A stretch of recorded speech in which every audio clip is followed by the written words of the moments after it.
Right, I am just me and tired of Ray's face. And seriously, this So if you call upon God's mercy and say, God, I'm a wicked sinner, goes on for another minute and a half of him just rattling on and on about how to am God, and honestly I am done. So don't worry, if you're done with this section too, as we all are, we're gonna have to skip ahead before I have to chop my own feet off and kick myself in the goddamn face.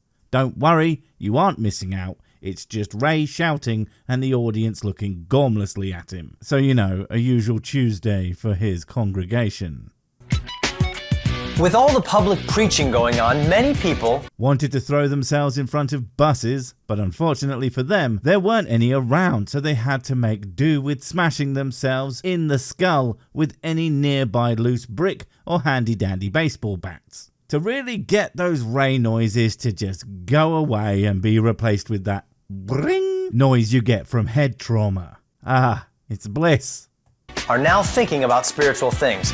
Well, he makes a fair point. I mean, I listened to that whole bit I skipped, you're welcome, and now I really need a goddamn drink. Oh, but if you mean spiritual like, oh, aren't everything so ooh, then no, that didn't happen, and frankly never happens. I'm too busy thinking about monster trucks. 110% of the time. You see, that's what makes me so good at doing the atheism. No space left in my brain for your nonsense. Only yet more monster trucks.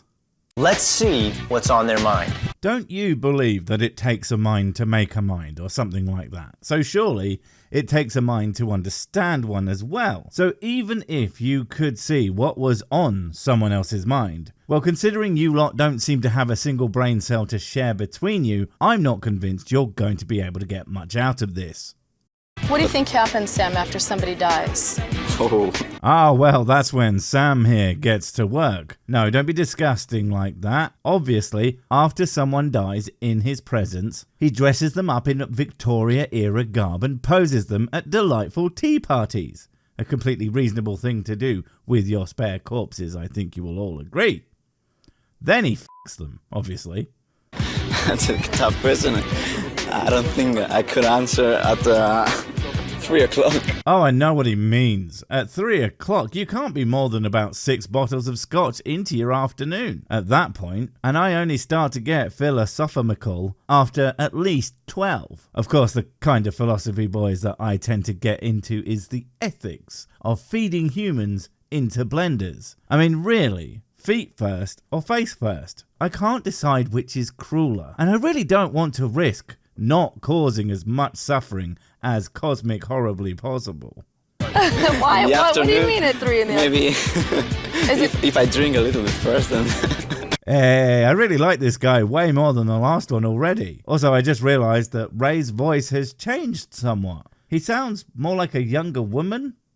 If I didn't know any better, I would think that they had to get a different member of the team to go out and start asking questions, because no one wanted to be seen near the shouty mustache man who keeps trying to get them to take his fake money in exchange for their non-existent souls. I can't blame them. My fake soul is worth at least 2 fake monies. Thank you very much. I sure hope there's something after death. Yeah. If there is something after death, what would I hope it was? I'm thinking that you get to see all the interesting things that you've done in a nice montage voiced by Ron Perlman. I can just see it now. The Sir Sick drank a whiskey at the pub, and then he also had a whiskey at home on the couch. And he had whiskey. Wait, did all this guy do is drink? Hey, Perlman, you wanted the greatest hits of me. This is it. Now get back to reading. I want something to watch while I drink my whiskey. And no, I don't know where this came from. Because it's kind of sad to think that you're just worm food after you die. Sad? Why? Is the universe so elevated by your very presence that it'll weep at the lack of your existence? Trust me, no one's that important, not even me. Also, I think what would be truly sad is having to exist with your flawed human intellect for the rest of time, while the rest of humanity continues on without you potentially improving and evolving into something much more interesting. And you have to be you for all time. Fuck that. That's not fair. I do believe in heaven, which means I also believe in hell. No it doesn't. damn it, why did the one with the English accent have to be more ignorant than everyone else? But no, there are versions of Grimsby Boys, or even other religious chaps, that have heavens without hells, or have something along the lines of purgatory. Who knows? There's probably a couple of the more nutty ones that think humans get to live out their sucky existence, and then they also get punished forever because screw you. And I'm not going to lie, if I had to hope for any of them to exist, it would be that. What do I care? Bitch, I'm immortal. Have you heard of the 10 Commandments? Yeah. Do you think that you've kept the 10 Commandments? I don't want to. I don't like them. God damn it, Sam, you fucking badass. I love you and your savagery. Wait a minute. Sam, sick, both 3 letters, and my American viewers keep telling me I have a funny accent, and I'm pretty sure Sam does too. And I've never seen me and Sam in the same room at the same time. My God, that proves it. I am drunk. Cool. I'm quite afraid of death. Yeah? I have a strong fear for death. You think about it often? What, are we having a therapy session now? But my dude, probably don't worry about it, because when you die, you won't even know it happened, God willing, because that forever life, not all it's cracked up to be. And I get it, living has its benefits, but death, and I mean forever death, just to let you know, all the people that you hate will never talk to you again. How awesome is that? And if that doesn't convince you, and you want a serious, boring answer, you're young. You'll get over the whole dying thing eventually. And when you're old and in pain and everyone you ever cared about is gone, it's really not going to seem like the worst thing in the world. Trust me. No, not often. Just because I'm so scared of it. And then there's this asshole coming along who won't shut up about death at you. What a bastard. That's like them walking up to me and never shutting up about a hard day's work. I'm a YouTuber, damn it. I don't even understand these scary concepts. All I know is they make me want to go back to bed. Yeah. And it's not such a happy thought. Do you think you're good enough to go to heaven? Boo, Ray's back. And hell, at least he's not shouting anymore. Thank non-existo for small mercies. Just giving a slightly raised, patronising voice. And no, I don't. I think I am way too good to go to heaven. That shit is for losers. And Ray, I'm going to be going to super secret heaven for cool people with large penises. No, Ray, you have to have one, not be one. For fuck's sake, dude. I think so, yes. At least I try to live a good life and to be kind and honest to people. Oh, Ray's not going to like that. You see, his god is this petty asshole who doesn't give a shit whether or not you're a good person. No, the one and only thing that matters is you are willing to suck some god cock now and for all eternity. Ray is, and he's prepared with some added ball tickling with that mustache. But me, I'm not really into worshipping celestial tyrants and their penises because they claim to have a hand in my existence. Motherfucker, I didn't ask for this shit, and if you had, I would have said no. There's people here, and they won't stop existing at me. At least I tried, I should say. Yeah. Do you think effort is enough to be able to get somebody into heaven? What a dumb question. Like, what? Is believing your bullshit not effort? I mean, that's the kind of stretch that puts yoga to shame. Also, Christ, it's such a ridiculous system. Seriously, imagine any other reward system that required you to do nothing but say whoever is great, and that's all you'll need to get infinity reward ever, no matter how else you behave or what you do to other people. It's not something that's going to encourage you to be a good person, that's for sure. It might, however, lead you to lie and trick people, and all the other shit Ray seems to think is okay. Funny that. I don't want to obey in rules. Look, you're barking up the wrong tree. Sam doesn't follow anyone's rules. Not even his own. Although considering the weird cut and how short that was, what's the guessing that good old honest Ray and his team of not totally duplicitous assholes might have made him say something he actually didn't. Like say, I don't want to follow any rules that I think are unfair or unjust, or something like that, which might just undermine the narrative they are trying to build around him. Although for the life of me, I don't know why they have cast him as by far the most interesting and intelligent person who's been on this entire fucking series, but okay. Do you have any idea what the Bible's standard is on good and bad? Well, considering the Bible itself doesn't seem to understand what its own standard for good or bad is, humans are kind of f***ed in that regard. And hell, even the stuff it's more explicit about is either agonizingly obvious, if it's something, you might agree with, or absolutely psychotic for the stuff that we all agree these days is completely f***ed. And my goodness, the hoops you will see people jump through to pretend that the Bible doesn't endorse slavery. Oh no, it just talks about it and has rules for it, and God tells you that you can take them, but the Bible doesn't endorse it. So full of shit you are, my guys. Yeah, they're kind of harsh. How do you begin to define what is good? Like, really easily? No, like, really, really easy. It's kind of ridiculous and a bit of an insult to people's intelligence when you ask such a question, especially when your presupposed answer is what Gob says. Good is doing things for other people that you would like if they did for you, and not doing things that they or you wouldn't like. It is more complicated than that overall, of course, but as a basic idea, it works. And it makes a lot more sense than what God says, because again, so many things that apparently God says are okay, you would fucking hate if someone started doing to you. Almost like the Bible is a terrible source for any kind of all-encompassing morality.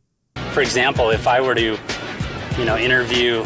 Yeah, you're right. Vox Pop interview shit is incredibly bad. Mostly because of how fucking annoying they are. But partly because they involve a lot of lies and trickery. Again, a thing people don't like it when you do to them. Bad. See how easy this is.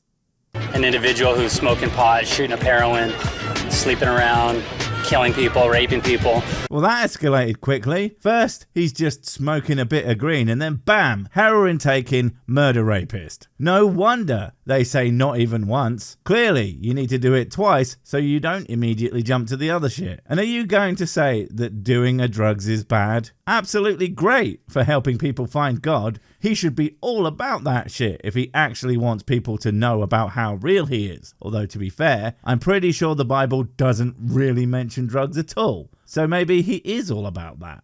And he says, hey, I'm a pretty good person. At least I'm not like Adolf Hitler. That guy was really bad. That is the dumbest comparison I think I've heard in my life. Seriously, is that supposed to be convincing? Did any of you hear that and think, you know what? He has a good point. A murder rapist is a good person because Hitler, though. Fuck me. No one thinks that. I'm pretty sure someone like that probably doesn't think that they're a good person. They probably don't consider good or evil at all, because that's the kind of person who likely has no moral compunction whatsoever. This is like philosophy for toddlers, and the toddlers have their heads stuck in a bucket of stupid. You know what I'm saying? We'll always find somebody worse than us. And he says, hey, well, I tried to live a good life. No one thinks that just because there is someone worse than me, therefore I am good and moral person. Are you serious? That's absolutely idiotic. Oh God, that's why Ray thinks he's not an asshole. His lies, his bullshit, his shouting at strangers. He thinks it's all fine because Hitler existed, doesn't he? My God, I knew he was an idiot, but Christ, that takes the jizzy biscuit, doesn't it? It's a bit of a relative term. Yeah. Relative to your mum, because of how bad she is. I don't know, I'm just mostly annoyed at this point. I mean, I thought Ray was bad enough with his apologetics bullshit, but now we have had multiple asshole Simons saying his shit. I mean, how many people are out there right now repeating this garbage as if it actually does or means anything? They could be right outside your window now. Ha ha! Way scarier than a ghost story, yeah? What we're doing is we're showing you, and I'm showing you and simply asking you questions. Sorry, are you showing or are you asking? I don't think she knows what showing is. What you are doing is using tricksy nonsense to try and get people to agree with gibberitic bullshit. Because in your minds, the more people that agree with you, the more correct you are. Unfortunately, that's not how it works. But even more unfortunately, that is how far too many people who believe utter trite think it works. About the Ten Commandments, so that you'd see that you've broken God's standards. Okay, but just by asking questions, you can judge anyone. Well, no, I'm not. You're judging yourself according to God's standard. First off, don't you go interrupting my boy. He's got important shit not to care about you saying. And second off, if you had actually listened to him, he's exactly right. When you give me some bullshit standard that doesn't make sense, I don't give a fuck. I'm not judging myself based on God's flaccid penis and my refusal to kiss it better. But you absolutely are going around judging people based on the shit you believe is true. How could you not? But the shit you believe is also dumb and wrong. So the judgment, instead of bringing shame upon my house, just annoys the piss out of me and my new best friend. Is the fear of confrontation keeping you from sharing the gospel? Don't give in to your fear. Oh, that was a bit jarring. But, okay, is your fear of being an annoying piece of shit making you not want to walk up to strangers and risk them gozzing in your face? Well, good, because that's exactly how you should feel. You're not supposed to go around pissing people off. God damn it, Ray and Kirk. Stop trying to make the world even worse than it already is by making people talk to each other. The fuck's wrong with you? Wait, before you go, I have something super important to tell you. It's life or death. It will change everything forever. Nope, wait, it's gone. Oh well, probably wasn't important. But while I have you, don't forget to comment, subscribe and notify. And if you want more of my smexy voice, check out Mrs. Six's channel Spoonstar Stories, where I narrate and voice all the videos. And she does the work. And if you want to support the channel, check out the merch store for cool t-shirts, or check out Patreon, memberships and PayPal to support directly. Finally, follow me on the medias of social to get completely pointless guff and to keep up on the latest releases. Oh, I just remembered what I was going to tell you. Whatever you do, don't touch the